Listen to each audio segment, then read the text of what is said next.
mamasid sa sulok, humahanap ng biktima sa kanilang paglilibot.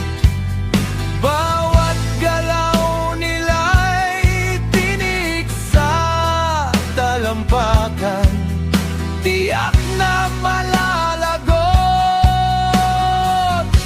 Mahihinang nilalang.